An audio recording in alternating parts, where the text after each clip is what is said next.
ዛሬ የምናገረው ስለ ትጋት ነው። እስቲ ትጋት በሉ እስቲ። ትጋት እተጋለሁ በሉ እስቲ። እተጋለሁ። ኢየሱስ ጌታ ነው። አሜን። ትጋት ማለት አሜን ኢየሱስ ጌታ ነው። አሜን። መትጋት ማለት መቆም አይደለም። አሜን ኢየሱስ ጌታ ነው። መትጋት ማለት የሆነ ነገሮች ብዙ ቻሌንጆች ብዙ ነገሮች እያሉ ግን አሜን ኢየሱስ ጌታ ነው። የጀመርከውን ነገር ለመጨረስ መሄድ። አሜን አሜን አሜን ኢየሱስ ጌታ ነው። በበረከት ይሁን በስኬት ይሁን በአገልግሎት ይሁን በእያንዳንዱ ነገር አሜን ኢየሱስ ጌታ ነው። አሜን ነው። በእያንዳንዱ ነገር እግዚአብሔር አንተን ያስጀመረህን ነገር ብዙ ሰዎች ይጀምራሉ ግን አይጨርሱም። ይሄ ከምንድነው? ከትጋት የተነሳ። ትጋት ማለት አለመትጋት፣ ታካች መሆን ወይ ሰነፍ መሆን። ዛሬ ግን አምናለሁ በኢየሱስ ስም የትጋት ስፒሪት በኢየሱስ ስም ያገኛል። እኔ መንፈስ ቅዱስ አገልጋይ ስለሆንኩ አሜን ኢየሱስ ጌታ ነው የምናገረው ሁሉ በህይወታችሁ ላይ እንደሚሆን እርግጠኛ ነኝ። አምናለሁ ከዚህ በኋላ በትጋት ትወጣለህ፣ በትጋት ትሄዳለህ። ያ ብቻ አይደለም በስኬት ትሄዳለህ። ሐዋርያት ይላል ይተጉ ነበር፣ እንጀራ በመቁረስ በጸሎት በሐዋርያት ትምህርት ምን ይሉ ነበር? ይተጉ ነበር። በእነሱም ይላል ድንቅና ታምራት ይሆናል። አሜን ኢየሱስ ጌታ ነው። የሚተጉ ሰዎች ሁሌ ዘመናቸው ሁሉ ድንቅና ታምራት ነው። ያ ብቻ አይደለም፣ ከነሱ የተነሳ የእግዚአብሔር መፈራት በምድሪቷ ላይ ይሰፋል። አሜን ሌቫዶስ ሳካታባና ዘንድሮ እንደዚህ ይሆናል። ትጉ ኃያል ታማኝ ሰዎች በኢየሱስ ስም ይሆናሉ። አሜን ታማኝና ትጉ ሰዎች በኢየሱስ ስም ይፈጠራሉ። ነገራቸው ሁሉ በድንቅ በታምር የሚሄድ ስኬታቸው ሁሉ የሚፈጠን ነገሮቻቸው ሁሉ እስቲ በሮቻቸው ላይ የሚሆንላቸው ሰዎች በኢየሱስ ስም በእናንተ ህይወት ላይ ይሆናል። ኢየሱስ ጌታ ነው።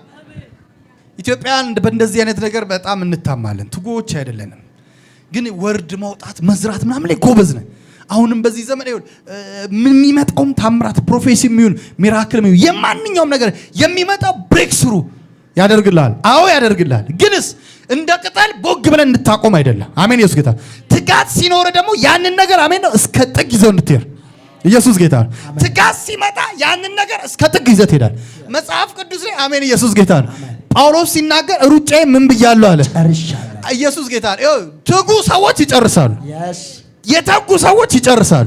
ይጀምራሉ ሳይሆን የሚለው አሜን ነው። ይጨርሳሉ፣ አይደክሙም። ኢየሱስ ጌታ ነው። ትጉ ሰዎች በድካም መሃል በክፋት በማንኛውም መሃል አልፎ ሄደው ይጨርሳሉ። የትጋት ውጤት መጨረስ ነው። ዘንድሮ አምናለሁ በኢየሱስ ስም ጀምራ ታቆም ትጨርሳለህ። ዘንድሮ ጀምረሽ አታቆም ትጨርሻለሽ። እግዚአብሔር የሚያስጨርስ የትጋት መንፈስ በህይወት ላይ ይጥላል። አሜን። አንድ ጊዜ አንድ መጽሐፍ ላይ ያነበብኩትን ነገር ልንገራችሁ።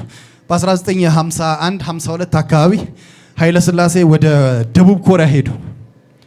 ወደ ደቡብ ኮሪያ ሄዱና የደቡብ ኮሪያ ሰዎችን እንደዚህ ይሆናል አይዟችሁ አላችሁ፣ በርትታችሁ ከሰራችሁ በቅርቡ እኛ የደረስንበት ትደርሳላችሁ። የምሬን እኮ ነው ብላችሁ በቅርቡ እኛ የደረስንበት ምን ትላላችሁ? ትደርሳላችሁ አሏቸው። ኢየሱስ ጌታ ነው። አሜን። እኛ ያሉት እንግዲህ የኢትዮጵያውያን ናቸው። አሜን ነው። እኛ ግን አሜን ነው ከኋላ ነን። ሰዎቹ ያንን ምክር ሰምተው የሉም።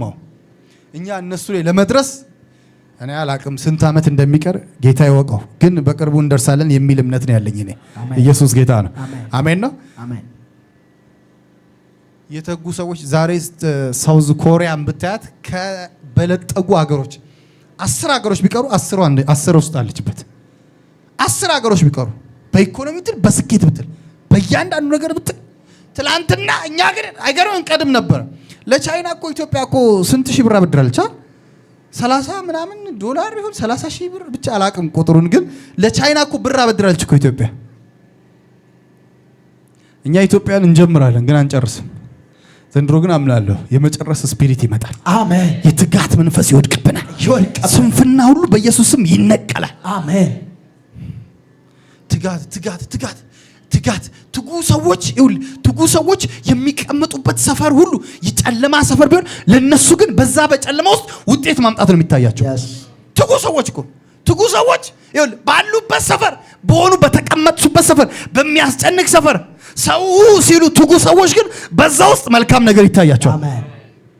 አንድ ጊዜ አንድ ወዳጃችን ነበርና ለቅርብ ነው ለዘመዶቻችን ቅርብ ነው እና ይሄ ቻይና ላይ እንትን ተነሳ ኮሮና ምናምን ተነሳ ዓለም ላይ ተዛመተ ምናምን ሲባል ሰውየው ወጣና ከተማ ውስጥ ያለውን እንዳለ ማክስ መግዛት ጀመረ።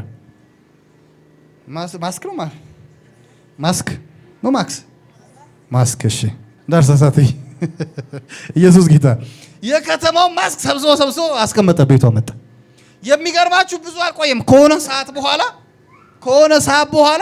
ኮሮና ኢትዮጵያ ውስጥ ገባ ሰው እየተደረደረ እየሄደ በ500 በምናም በ400 በ300 ማስክ ገዝታችኋል አይደል እየተንደረ ሰው እሱ እያወጣ ይቻታል ትላንት እሱ ሲገዛው 10 ብር ነበር ትጉ ሰዎች ጨለማን ወደ ብርሃን ይቀይሩታል የመጣባቸውን የጭንቀት ዘመን እነሱ የሆነ ነገር ያደርጉታል ወይ ቢዝነስ ያደርጉታል ወይ በረከት ያደርጉታል የሆነ ህይወት ነገር ላይ ይሰሩበታል እንጂ ዝም ብለው ከሰው ጋር ግር አይሉ ከሰው ጋር ወከባ ውስጥ አይገቡ ጮት ውስጥ አይገቡ ሰው ሲጫጫ እነሱ እያተረፉ ነው አምናለሁ ማንኛውም የገባችሁበትን ጉዳይ ላይ አሜን ነው ትርፍ አድርጋችሁ ትወጣላችሁ የትኛውም የገባችሁበት ጉድጓድ የትኛውም የገባችሁበት ኪሳራ ውስጥ አሜን ኢየሱስ ጌታ በትርፍ ትወጣላችሁ ግን ከናንተ ትጋት ይጠበቃል ጌታ ኢየሱስ በዘመኑ ሁሌ ሲነግራቸው ትጉና ጸልዩ መንፈስ ብርቱ ነው ስጋ ደካማ ነው ትጉና ጸልዩ እያለ ይመጣል እየተመላለሰ ሲያያቸው ሰዎች ይተኛሉ ሐዋርያት ትጉና ጸልዩ በነገራችን ላይ ጌታ ኢየሱስ በጣም ትጉ ሰው በምድር ላይ ያለ በጣም ትጉ ጀግና ሰው ነበር በጣም ጀግና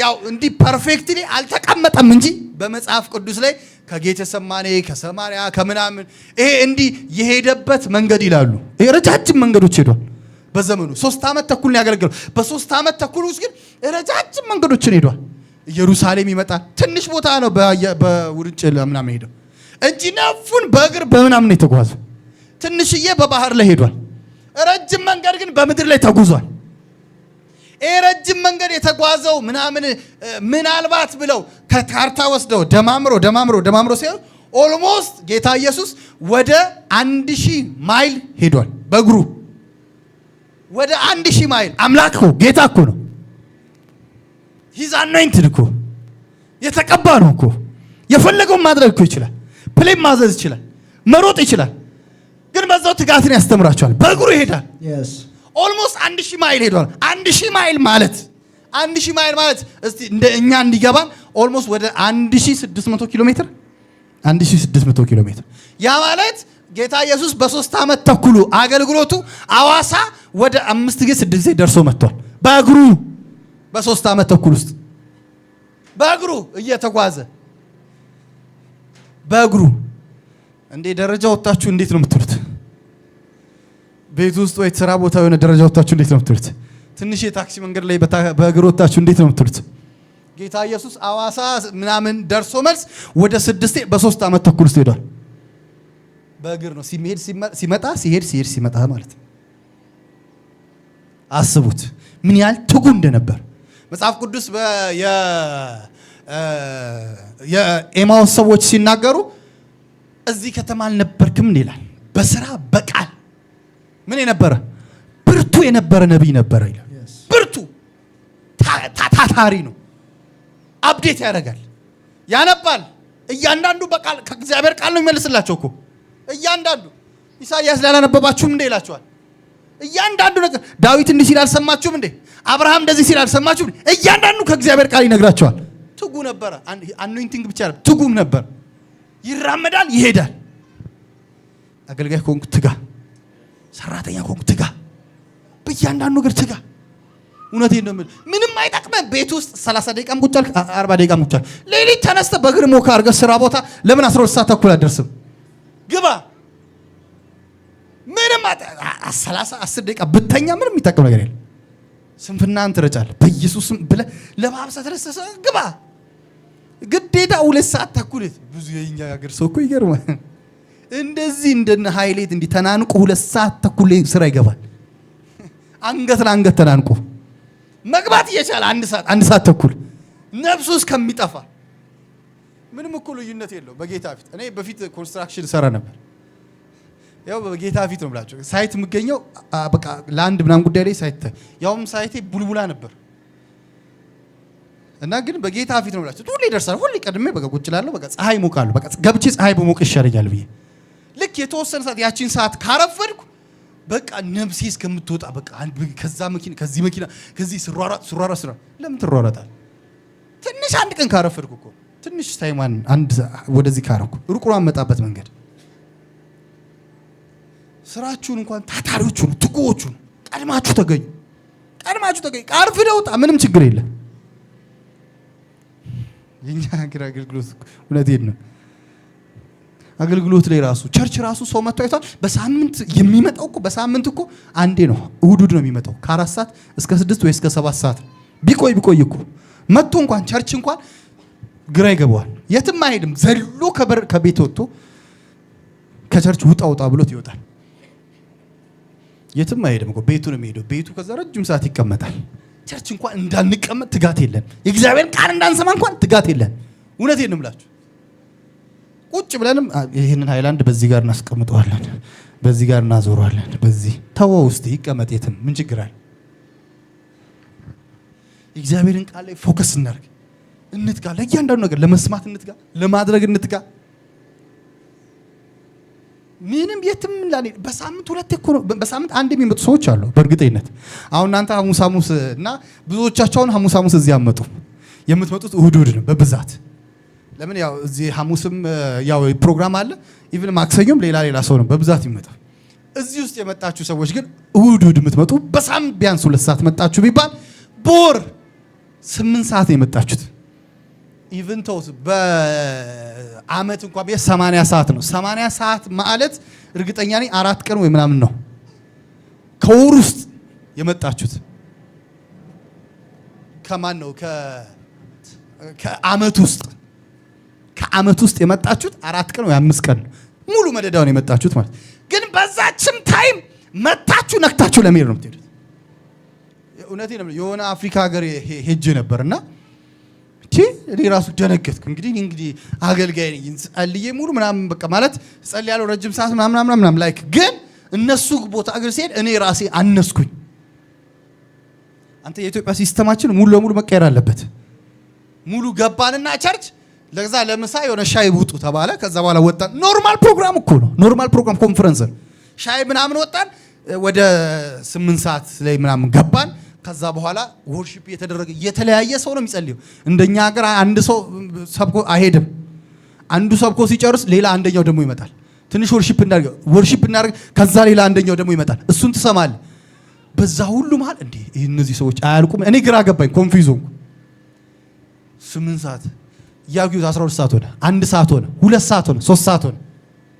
ማታ እያየሁት ወደ 6 ሰዓት ተኩል ሆነ። ፕሮግራም እኮ ነው ፕሮግራም ብቻ አስበው። አንተ ከጧት 1 ሰዓት እስከ ማታ 6 ሰዓት ምሳ በልተህ እዚህ ቁጭ ብትል የሚገርማችሁ ግን እንደዛም ሆኖ ኦቨርፍሎ ነው ቤተክርስቲያኑ ሞልቷል። እነሱ ግን የሚገርማችሁ በዛ ሁሉ ታይም በዛ ሁሉ ሰዓት ሰዎቹ ያገለገለውን ሰው ሁሉ እየተነሱ አሜን የስ ምናምን ቀውጥ ያደርጉታል። አይደክሙም እንዴ አንተ አይሰለችሁም እንዴ ይላሉ። ለካስ እኛ ሌላ ዓለም ውስጥ ነው ያለን። ሌላ ዓለም ውስጥ ስንፍና የሚባል ነገር አለብን እኛ ሀገር። እውነቴን ነው የምላችሁ ብዙ ሰው የሚሰራው እስከ ጡረታው አይደለ? እስከ ጡረታው ነው የሚሰራው። የሆነ ነገር ስትጠይቀው ቆይ ጡረቴን አስከብሬ ልውጣ ይላል። ለምን ስትለው ከዛ በኋላ ቁጭ ብዬ እበላለሁ ይላል። ስራ ሰርቶ ጡረታውን አስከብሮ ከዛ በኋላ ቁጭ ብሎ ለመብላት ነው የኢትዮጵያ ኑሮ የሚያስበው። እንትን አንድ ማን ነው ስሙ ጠፋብኝና አሜሪካዊ ነው እና በ50 ነው በምናምን አመቱ ጡረታ ወጣ። ጡረታ ወዲያው እንደወጣ ሰፈር ውስጥ እንትን ኩክ ማድረግ ጀመረ። ቺክን ኩክ እያደረገ ለአካባቢ ሰው እየዞረ ያቀምሳቸዋል። ቅመሱት ይላቸዋል። ከዛ ሲቀምሱት ተመቻቸው። ከዛ ኔክስት እንደዚህ ነው የሚሸጠው ብሏቸው ከዛ በኋላ መሸጥ ጀመረ። ይሸጥላቸው ከዛ መስፋት ጀመረ። የሰፈሩ የሀገሩ የአካባቢ ሰው እንዳለ ሰማ። ከዛ እንደ ቀልድ ሰውየው በጣም ቢዚ ሆነ። በስተርጅና እኮ ነው ሰርቶ ዘመኑን ቆጥሮ 50 ምናምን ዓመት ላይ ነው ምናምን ላይ ከዛ ሰው ሁሉ ምግቡን ወደደለት። ከዛ ጭራሽ በድፍን አሜሪካ መጥቶቅ ጀመረ። ሰውየው በ10 ዓመት ውስጥ ቢሊየነር ሆነ። 10 ዓመት ውስጥ KFC ነው አሁን KFC የሚባል ድርጅት ዓለም ላይ 30,000 ብራንቾች አሉት። ዓለም ላይ 30,000 ምን ሱቆች ብራንቾች አሉት። ሰውየው የከፈተው በስተርጅና እድሜው ዘመኑ ነው። ጡረታ ቁጭ ብዬ ልብላበት ባለበት ታይም ላይ ተነስቶ ሰርቶ ነው። ኦልሞስት አሁን ወደ 30,000 ያ ብቻ አይደለም የዓመት ገቢያቸው እንኳን ወደ 2.8 ቢሊዮን ምናምን ዶላር ነው። እነዚህ ሰዎች እኛ 10 ምናምን ዓመት የፈጅበትን ግድብ እነሱ እንደቀልድ ይሰሩታል ወይ በ3 ዓመት ወይ በምናምን በእርግጠኝነት ማለት ነው። ታካቾች አይደሉም፣ ትጉዎች ናቸው። ይተጋሉ ምን ማድረግ እንዳለባቸው። በቃ ትጉው ሰዎች በጨለማ መሃል አሜን ነው በድካም መሃል የሆነ በባዶነት መሃል ሰዎች በሚቀመጡበት ዘመን እነሱ የሆነ ቀዳዳ ያያሉ፣ የሆነ ክፍተት ያያሉ፣ የሆነ የሚታያቸው በረከት አለ። አሜን። እግዚአብሔር ትጉ ሰው ነው የሚወደው። ታካች ሰው አይፈልግም፣ ሰነፍ ሰው አይፈልግም። እውነቴን ነው የምልህ። ጌዲዮን ፈሪ ነበር እንጂ ጎበዝ ሰው ነው፣ ታታሪ ሰው። ቢያንስ ኢቭን ቢፈራ እንኳን ተደብቆ ይወቃ ነበር። ተደብቆ እኮ ግን ፈሪ ነው። ተደብቆ ግን ይወቃል። ይህ ሰው ለኔ ያስፈልገኛል ብሎ ምንም ኃይል ነው በቃ ያስገባበት። ምንም በቃ ሰውየው ድሮም ትጉ ነው፣ ታታሪ ነው፣ ይሰራል። አየህ ጠላቶቹን እንደ አንድ መምታትን በቃ አሜን ነው። ዛሬ እናገራለሁ በኢየሱስ ስም የትጋት መንፈስ በእናንተ ላይ በኃይል ይወድቃል። አሜን። በረከት እንዲወድቅባችሁ ነው፣ እንዲመጣባችሁ እግዚአብሔር የሰጣችሁን በረከት ማስቀጠል ትጉ ሁኑ። መጽሐፍ ቅዱስ ሲናገር የትጉ እጅ ትበለጽጋለች ይላል። አሜን። ኢየሱስ ጌታ